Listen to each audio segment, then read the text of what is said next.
Of all the franchises, this is seriously the first series I'm doing. Well, Twitter asked, so Twitter shall get. They're on track.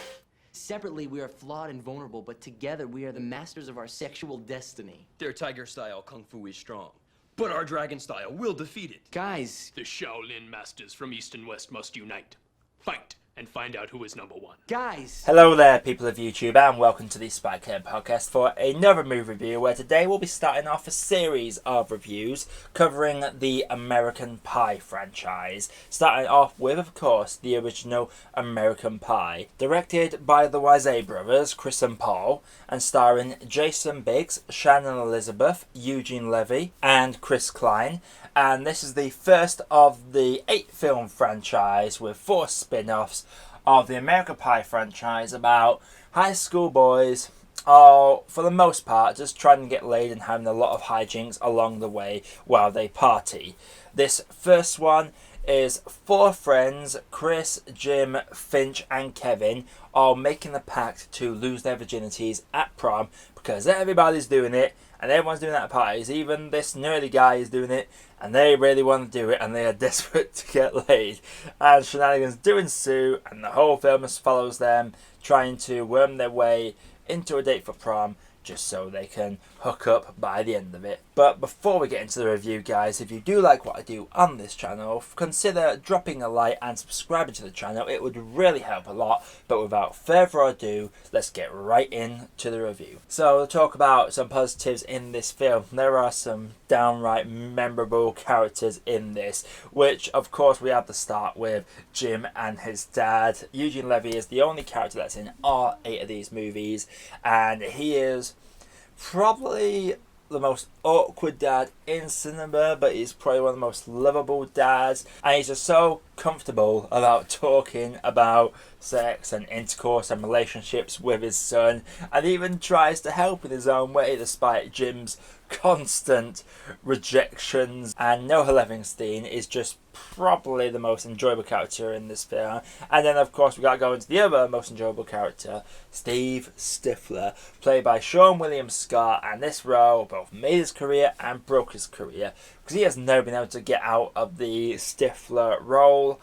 He tried with Destination, but he didn't really get there. But can you really blame him for being typecasted now? Because he is just brilliant as Stifler. Just his confidence throughout the entire film. How he is constantly a boy, but he has a charmingness about himself. He is a lot of fun to watch, and I just love his facial reactions. His reaction with his mom at the end is absolutely priceless. And then we get into obviously the quadrilogy.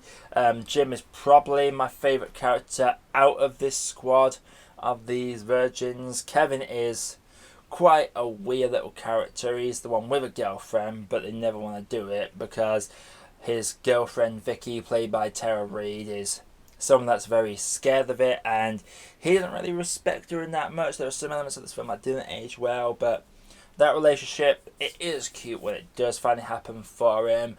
Chris Osterstrecker is also a fun little character. He gets into the choir and he starts to like this girl called Heather, and I don't know if the filmmakers deliberately did this, but first time I watched this and I saw the 4 girls, I knew one of them had to be the one that he got with. I was like, oh, I would go for that one personally, and lo and behold, that one happens to be Heather and the one that he forms a relationship with. The most iconic scenes of this film are obviously Nadia's scene, just stripping off and everyone's watching it on the computer screens. That is something that they did try and replicate in the second one. But you know what it is like. You don't copy an original idea. This was an original idea on the first one, and it worked really well, and Jim is absolutely hilarious in that scene. Jason Biggs absolutely nails it. He gets really into it. You could tell him and Shannon Elizabeth are having so much fun in that scene, and it's just quite a fun little scene to watch. And then of course I've obviously got to talk about Paul Finch. That character is...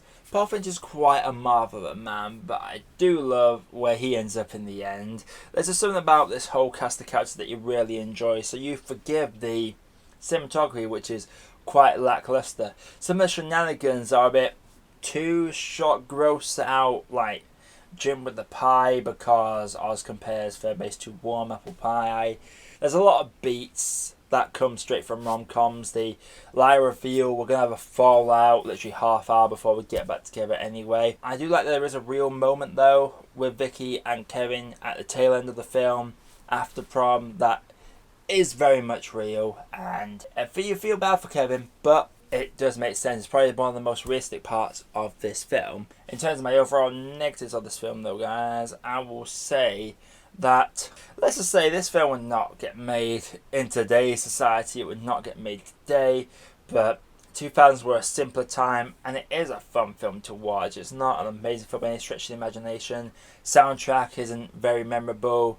Cinematography, again, isn't very memorable. The story beats are quite familiar, just more raunchiness thrown on top of it. That's what they've done, is they've taken the plot of a teen movie and a rom-com and just added a bit of nudity and raunchiness to it, and boom, you got a franchise there, and I can't fault them for that. I almost forgot to mention Michelle as well. She is a fun little man geek character. She's so nerdy. It's just funny how she just goes from, I'm this innocent man girl, oh yeah, I'm a freak. I am absolutely freaky. That's probably one of my favourite parts of this film, is how she's like a little red herring, just comes out of nowhere. But she doesn't really come into her own as much as she does in the later films, which we'll get into in some of the later reviews. But for now, guys, American Pie. It is a film. Has it aged well? Probably not, but as someone that grew up with those films, it's still a fun little film. It's still one of the better ones. It hit the ground running. It started off strong. The characters are very memorable. So despite some unoriginality and some lackluster cinematography and soundtrack, American Pie is still a fun time. And I will say that American Pie is a good cup of tea. So anyway, guys, American Pie, have you all seen it? If you have, let me know what you thought down in the comments below. And again, if you like what I do on this channel, feel free to drop a like and hit that subscribe button for more reviews coming all the time. But until next time, guys, this is that Spikehead Podcast, signing off.